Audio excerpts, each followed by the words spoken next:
एक बार एक दुकानदार था। उसका मांस बेचने का कारोबार था। वह लोगों को ताजा कटा मांस बेचा करता। इस तरह वह अपना और अपने परिवार का पालन पोषण करता था। एक दिन उस मांस के व्यापारी की दुकान के आगे से एक संत गुजर रहे थे।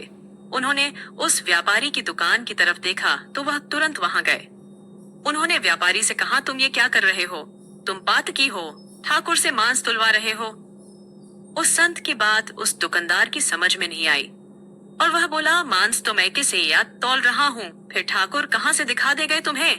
दुकानदार की इस बात पर संत ने कहा, देखो, तुमने मांस तौलने के बाट की जगह सालिग्राम जी को रख रखा है। तुम सालिग्राम जी से मांस तौल रहे हो। यह बात सुनकर दुकानदार हैरान रह गया कि यह तो मैं तेय पत्थर समझकर उठा लाया था। मुझे पत्थर ही लग रहा था। यह सालिग्राम है, इस बात की समझ मुझ जैसे अज्ञानी को कैसे होती भला? उस दुकानदार की आंखों से अश्रु बहने लगे और संत के पैर में गिरकर अपना पश्चाताप करने लगा। संत ने कहा, यह सालिग्राम को गंगा जल से धोकर मंदिर में पधरा आओ और प्रभु से माफी मांग लेना। संत के जाने के बाद उस दुकानदार ने स्नान करके सालिग्राम जी को गंगा में स्नान करवाकर मंदिर के प्रांगण में रख दिया। खुद भगवान से प्रार्थना करके माफी मांगने लगे, हे प्रभु, मैंने अज्ञानतावश आपसे मांस तुलवा लिया, इसलिए आप मुझे जो सजा देंगे मुझे मंजूर होगी। वह दुकानदार यह सोचकर कि वह कितना मूर्ख है कि भगवान से न जाने कितने सालों से मांस तुलवाता रहा और प्रभु कितने दयालु हैं कि उसके घोर अपराध करने के बाद भी उसे वह उसके परिवार के भरण पोषण करते रहे। अपनी ग्लानिवश उसने यह निर्णय लिया कि ताउमर वह प्रभु भक्ति करके अपने पाप से मुक्ति पालेगा। वह दुकानदार अपनी दुकान अपने बेटों को संभलाकर खुद तीर्थों में निकल पड़ा। वह एक वैरागी की भांति देश दूरी भटकता रहता। एक दिन वह भटकते भटकते एक गांव में पहुंचा। वहां रात्रि विश्राम के लिए शरण मांगकर रुक गया। वह एक घर में उस घर के मालिक की शरण में रुककर रात्रि काट रहा था। वह रात्रि भोजन मकान मालिक से पाकर रात को सोने के लिए उस मकान के आंगन में सो रहा था। तभी अर्धरात्रि के समय एक महिला उसके समीप आई और उसकी चारपाई पर ही उसके बगल में सो गई। तभी उसकी आंख खुल गई और अपनी चारपाई पर महिला को देख वह तुरंत उठ खड़ा हुआ। मगर जैसे ही वह घबराकर चारपाई से नीचे उतरा, उस महिला ने उसे फिर चारपाई पर खींच लिया। वह महिला बदहवास उसके करीब आती जा रही थी। वह महिला वासना की अग्नि में दधक रही थी। यह सब देख उसने महिला से कहा, आप ये क्या कर रही हो? मैं एक त्यागी संत हूँ और तुम इस समय वासना से भरी हो। तुम मुझसे दूर हो जाओ, नहीं तो मैं ये अभी इसी समय इस घर को त्याग दूंगा। महिला ने संत के रूखे शब्दों को सुना, मानो उसे वह तीर की भांति भेद रहे हों। वह लपकती हुई संत को अपने बाहुपाश में समेटकर अपनी मनमानी करने को आतुर हो रही थी। संत ने पूछा, तुम हो कौन और मुझसे इस तरह व्यवहार क्यों कर रही हो? तब वह महिला बोली, तुम जिस घर में ठहरे हो यह घर मेरा है। मैं इस घर की मालकिन हूँ। वह व्यक्ति जिसने तुम्हें रात्रि विश्राम के लिए शरण दी वह मेरा पति है। तब तो संत बोले, ठीक है, तुम्हारे पति घर में सो रहे हैं, तुम्हें उनके पास जाना चाहिए। तब वह महिला बोली, तुम जब मेरे घर पर शरण के लिए आए थे तब मैंने तुम्हें देखा था। तुम्हारे रूप यौवन की मैं दीवानी हुई जा रही थी। तुम्हें पाने की लालसा में मैंने ये बीते कुछ पल बहुत मुश्किल से गुजारे। अब तुम्हारा सामीप्य मिल गया तो भला तुम्हें अपने से अलग क्यों करूं?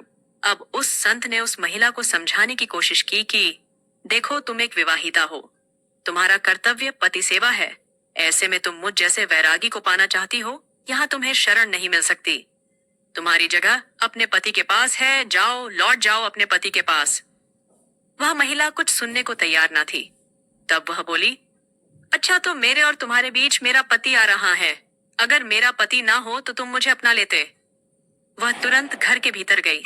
उस महिला ने घर पर रखी पति की तलवार को निकाला और उस तलवार से पति पर वार कर दिया। उसका पति वहीं मर गया। वह खून से भरी तलवार ले जाकर उस संत को दिखाते हुए बोली, लो, मैंने तुम्हारे और मेरे बीच खड़ी पति रूपी दीवार नष्ट कर दी। मैंने पति का गला काट डाला। अब वह कभी हम दोनों के बीच में नहीं आ सकेगा। बेचारा वह संत दुकानदार यह सब देख वहां से भागने लगे। बहुत कोशिश के बाद भी संत वहां ना रुके तो उस महिला ने उस तलवार से खुद पर वार किया और सदैव के लिए खत्म हो गई।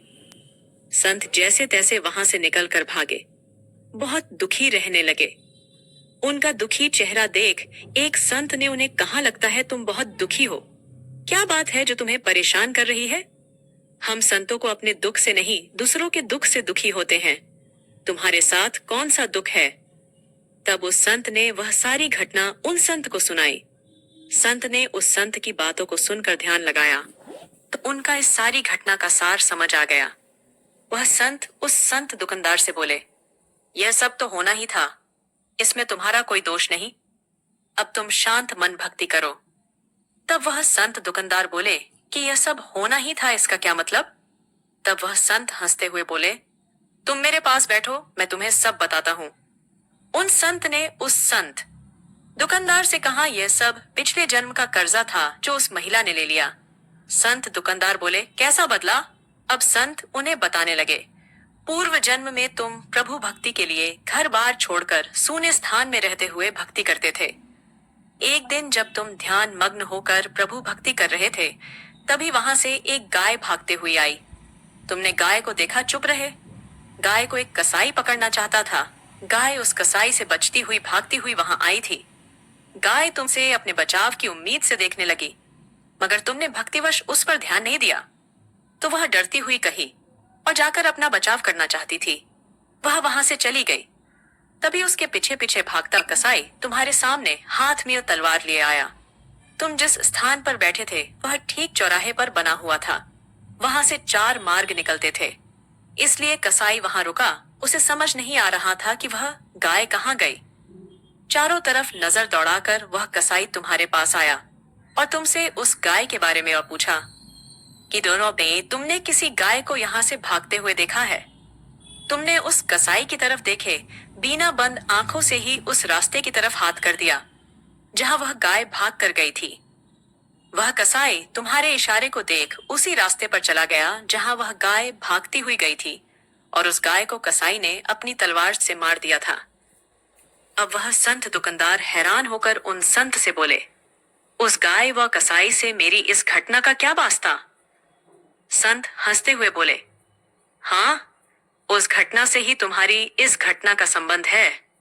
क्या तुम जानते हो वह मकान मालिक व उसकी पत्नी पूर्व जन्म में कौन थे? अब वह संत दुकानदार विस्मित से होकर देखने लगे। संत ने उन्हें आगे बताना शुरू किया।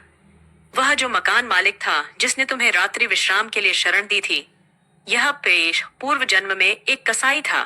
यह कसाई था जिसको तुमने गाय का मार्ग बताया था।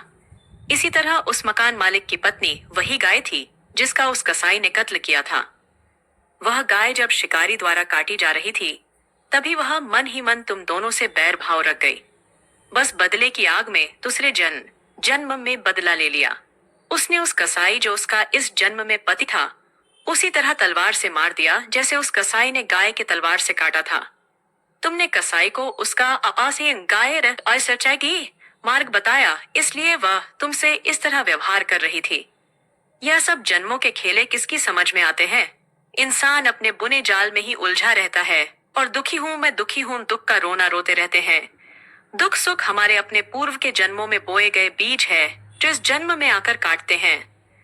रे मन अधीर ना हो, न दुख सदा रहा ना सुख सदा रहेगा। दुख के बाद ही तो सुख आता है और सुख के पीछे दुख भी छुप कर बैठा होता है जो हमें अंधकारवश नजर नहीं आता। ना दुख में मुरझाना बाबरे, न सुख में मतवाला बनना। सब नियति के हाथ है। सुख दुख मौसम है, आते जाते रहते हैं।